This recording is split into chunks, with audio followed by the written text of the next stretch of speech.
Well, Hariom, to all the students, this is Nishant sir, welcoming you to the classroom video classes of English literature. This is chapter 3. Here on the screen, you can see the name of this chapter is the antlion. And the antlion, what is the antlion? We will talk about this antlion. First of all, we must know the writer of this prose section. Now, who is the writer? Here, Judith Wright. Judith Wright is a female. It's a female gender. She wrote this prose section, the Antlion, and would be very interesting for all of you. We are going to start this chapter. First of all, we should learn the word context. Artistry, commotion, antlion. What is called antlion? First of all, we must know what is antlion. Antlion किसे कहते हैं?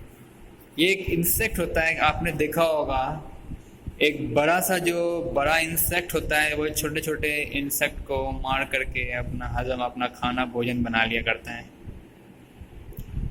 एक बड़ा कई बार आपने देखा होगा कोई चूटा होता है, बहुत ही लार्ज चूटा होता है, वो छोटी छोटी चूटियों को मार दिया करता है, देखा होगा। तो antlion is a large insect, an insect that fits on the small insect.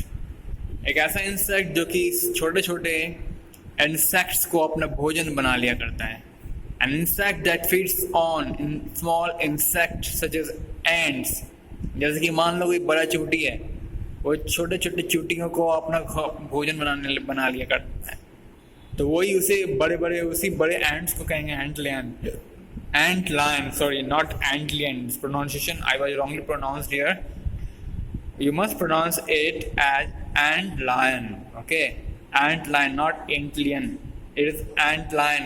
So antlion is an animal, is an insect that feeds on the small insect such as ants and digs pits to capture prey. Pits, गड्ढा, digs मतलब खोदना, और ये लोग क्या करते हैं, गड्ढा खोद करके अपने शिकार को कैप्चर करने का काम करते हैं। प्रे मीन्स शिकार।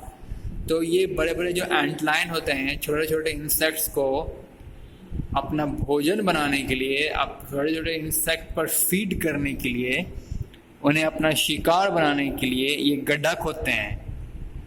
ठीक है, तो आप समझ गए एंटलाइन किसे कहते हैं। चलिए आगे बढ़ते हैं।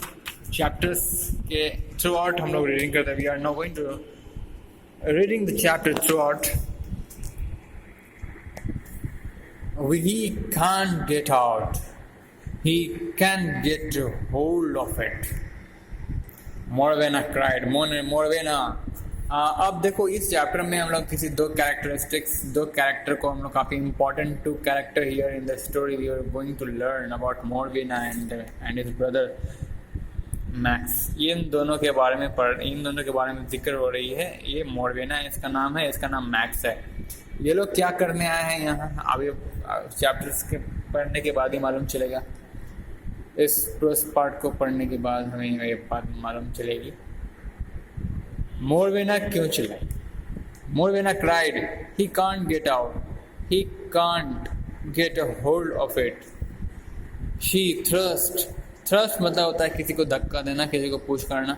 She thrust suddenly with the end of a twig.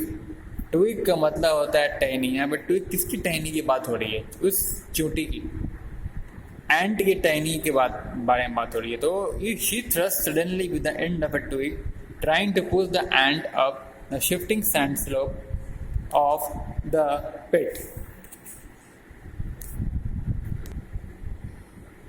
हाँ, एंट के टहनियों से उसे अचानक से धक्का देते हुए, trying to push the ant up, उस चींटी को ऊपर की ओर पुश करने की कोशिश में लगी हुई थी Morwena. Trying to push the ant up the shifting sand slope of the pit. Pit यानी कि गड्ढा। गड्ढे के एक स्लोप था, वहाँ पर बालू का sand slope of the pit. वो शिफ्ट कर रहा था, मतलब घसकते जा रहा था पैरों तले, जैसे कि उसके ऊपर किसी कोई स्लोप है, कोई चढ़ाव है, मान लो बालू का कोई रेतीला चढ़ाव है, और उस रेतीले चढ़ाव के ऊपर कोई चींटी चढ़ते जा रही हो तो क्या होगा? पैरों तले, उसके पैरों तले जो बालू है वो घसकते चले जाएगा पीछे की ओर। That is called shifting sand slope. तो वही shifting sand slope of the pit, गड्ढे का जो सैंड स्लोप था वो शिफ्ट होता जा रहा था। जैसे जैसे चींटी ऊपर की ओर चढ़ते जा रही है वैसे वैसे सैंड का जो बॉटम पार्ट है वो पीछे की ओर शिफ्ट कर रहा था। तो जब अब कोई चींटी है, कोई स्लोप है, ये कोई मान लो कोई स्लोप है, जैसे ये आप लोग फिगर में देख सकते हैं, यहाँ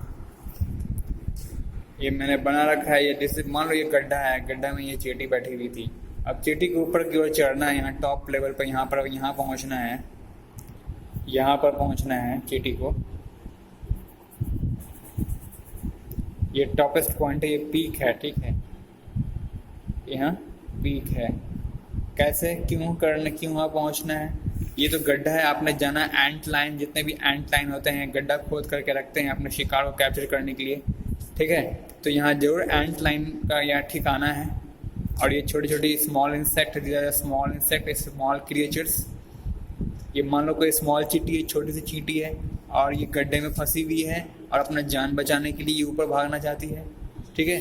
ये किससे अपना जान बचाना चाहती होगी? एंट लाइन से। एंट लाइन जो नीचे पड़ा है, ठीक है, एंट लाइन ही तो गड्ढा खोद करके रखता है ना, टू कैप्चर इट्स प्रे, अपने शिकारों को कब्जे में रखने के लिए, कब्जे में करके उसे अपना भोजन बना डालने के लिए आप ये गड्ढा खोद करके रखता है। कौन? एंट लाइन।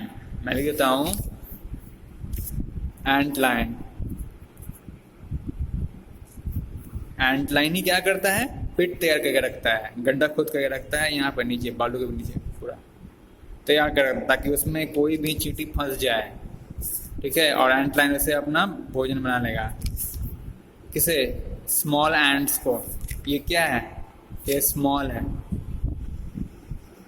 ये स्मॉल एंट है।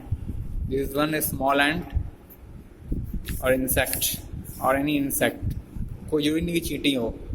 एंट लाइन किसी भी छोटे छोटे इंसेक्ट्स को, या फिर वो छोटे चींटी हो, छोटी चूटे हो, चूटे के बच्चे हो, चींटी की बच्ची हो, पतिंगे हो, ये जो भी छोटा बड़ा इंसेक्ट हो गया, स्मॉल एंट्स या और एनी स्मॉल इंसेक्ट आप समझ जाइए, उसे अपना शिकार बनाने के लिए तत्पर रहता है नीचे गड्ढा खोद करके। तो मान लो ये कोई छोटी चींटी अपनी जान बचाने के लिए ऊपर चढ़ना चाह रही हो, छोटी चींटी अपना जान बचाने के उद्देश्य से ऊपर चढ़ रही हो। अब चेहरे के ऊपर तो ये आप देख रहे हो कि अपवार्ड स्लोप है, डेट इज अपवार्ड स्लोप। ये एक स्लोप है ना, एक ढाल है। ये अगर चींटी ऊपर की ओर चढ़ेगी तो इसके पैरों तले का जो बालू नीचे की ओर खा सकता जाएगा कि नहीं खा सकता जाएगा? बोलो। ये चींटी अगर ऊपर जाएगी तो यहाँ पे जो बालू के रेतीले के जो यहाँ पे कण हैं छोटे छोटे, वो नीचे खसकेंगे। और जब वो नीचे जैसे जैसे चींटी ऊपर की ओर चढ़ना जाएगी वैसे वैसे बालू से नीचे वापस ले आएगा। तो ये ऊपर कहाँ गई टॉप पर पहुँच पाएगी? कभी नहीं पहुँच पाएगी, इसे मुश्किल हो जाएगा, पूरा अपना दम ताकत लगा देना पड़ेगा, है ना। Very skilfully and dexterously this small ant should have to climb this slope, sand slope। पूरा अपना एनर्जी लगा देना होगा इस पर चढ़ने के लिए, पूरा ताकत लगा देना होगा चढ़ने के लिए, क्योंकि इसके पैरों तले जो रेत के कण है वो तो नीचे की ओर खसक रही है, ठीक है। तो एक तरफ ये स्मॉल एंड ऊपर की ओर चढ़ेगी और रेतीले जो कण हैं, रेत के यहाँ पर कण हैं, वो पीछे की ओर घस कर आ जाएगी इसे वापस। तो मान लो यहाँ से लेकर यहाँ तक अगर ये चढ़ी है, आप समझ रहे होंगे मेरी बात को, ये अगर यहाँ तक पहुँची है चींटी, तो इतना जो हिस्सा है रेत का कण, ये पीछे हो गया, मुँह हो गया, ये तो पीछे मुँह हो गया। तो क्या चींटी यहाँ पर पहुँची होगी? नहीं, चींटी तो यहीं आ गई होगी वापस ससर करके slide down the ant might have slide downward the ant might have slid downward because of the sliding particles of the sand. Ant might have slid goes down because of the sliding particles of the sand. As soon as the ant lift upward, the sliding particles in the sand slides it down to its original position. अगर यहाँ से start की है चलना तो वापस यहीं पहुंच जाएगी वो ससरते हुए, ठीक है, क्योंकि इसके नीचे पैरों तले जो मिट्टी से और मिट्टी क्या होती है, पैरों तले जो बालू के जो भी पार्टिकल्स हैं वो इसे वापस उसके ओरिजिनल पोजीशन पे ही ला दिया करेगी। इसे बोलते हैं स्लाइडिंग। तो बताओ कितना मुशक्कत लगेगा चींटी को यहाँ इस टॉप पार्ट पर आने के लिए, है ना, टॉप पर यहाँ पर ये यहाँ टॉप पर आने के लिए होगा ना। तो ये देख करके मोरवेना को काफ़ी दया आ गया और मोरवेना इसे सपोर्ट करती है, किसे, इसके ट्विग को, यानी कि इसकी एक टहनी को पुश करती है ताकि ये ऊपर चला जाए। तो मोरवेना का पर्पस यही है कि किसी भी स्मॉल इंसेक्ट को एंटलाइन के हवाले उसके शिकार हो जाने से रोकना, बचाना, किसी भी, ये लगता है यही। अभी तो मेरे को आई एम जस्ट गेसिंग, ठीक है, you can also guess like that Morwena is of same kind, of same nature. She want to escape every small creatures or any small ants to get prey of any ant lion, किसी भी एंट line का शिकार बनने से रोकना चाहती थी किसी भी छोटे इंसेक्ट को। कौन बचाना चाहती थी? She just want to serve for any small insect, any small creatures against ant lion, the big ant। उसकी जान को बचाने के लिए इसके ट्विग को ऊपर की ओर पुश करने का काम करती है कौन? मोरवेना। आगे देखो मोरवेना और क्या क्या करती है। अब यहाँ बात आता है उसके भाई का। देखो उसके भाई की शक्ल आपने देख रहे हो, ये मोरवेना का ये भाई है, इसका नाम मैक्स है। अब देखिए, but her brother lying opposite her, लेकिन उसका भाई उसके बगल में पड़ा है। आप देख रहे हो उसके बगल में पड़ा है। ये आप स्लोप देख रहे हैं, ये गड्ढा किया हुआ यहाँ पर, ये छोड़ी, ये देखो, दिस इज एंट लायन। ये कौन है? Ant lion. It is a small insect. और उसके पीछे ये मान लो सपोज ये एंट लाइन हो सकता है जो कि इसके पीछे आक्रमण करने के लिए, इसे अपने कब्जे में कर, गड्ढे में डालकर इसे जान से मारकर खा जाने के लिए तत्पर है ये एंट लायन। पूरी कोशिश में है, पूरे कवायद में है कि इस छोटे से इंसेक्ट को मार दूं, गड्ढे में ले आऊं खींच करके और मार के खा जाऊं। तो अब ये बेचारी छोटी सी एंट अपना जान बचाने के लिए ऊपर की ओर चढ़ना चाह रही है और ठीक टॉप पर ये दोनों हैं, देख रहे हैं सारा तमाशा। नीचे बॉटम है, ऊपर टॉप है, स्लोप अपवर्ड है, जा रहा है, ठीक है, किसी एंगल में स्लोप है। मैंने दिखाया था आपको with my flow diagram. Come on, just here, come here. So, but her brother lying opposite her filled his cheek with air and blew hard. अपने चेहरे, देखो आप देख सकते हो फिगर में, ये मैक्स अपने गाल में पूरा एयर को फिल्ड करके अपने गाल, उसका गाल फुला हुआ लग रहा है ना आपको, इसका गाल फुला हुआ लग रहा है क्योंकि इसने आपको पूरा एयर अपने चिक्स में भर लिया है। क्यों भर लिया है भाई? टू ब्लू हार्ड, मतलब आगे देखते हैं कि क्या करने वाला है। Filled his cheeks with air and blew hard. अब बहुत ही हार्ड यानी कि कठोर रूप से, बहुत ही तेज रूप से वो ब्लू करता है, यानी कि बाहर छोड़ता है अपने चेहरे, अपने चिक्स में भरे हुए हवाओं को बहुत तेजी से बाहर की ओर छोड़ता है। The ant fell back to the pit bottom. और इससे क्या हुआ, ये जो चढ़ने वाली जो चींटी थी, जो ऊपर की ओर ये चींटी जो चढ़ रही थी, वो लड़खड़ा करके पीछे की ओर वापस इस गड्ढे में आ गिरी। तो ये अच्छा काम नहीं किया ना, ये बेचारी लिफ्ट की, इसे मदद की, इस स्मॉल इंसेक्ट को मोरवेना इसके ट्विग को पुश करके ऊपर चढ़ने के लिए और सपोर्ट की। मगर ये इसका भाई क्या कर दिया,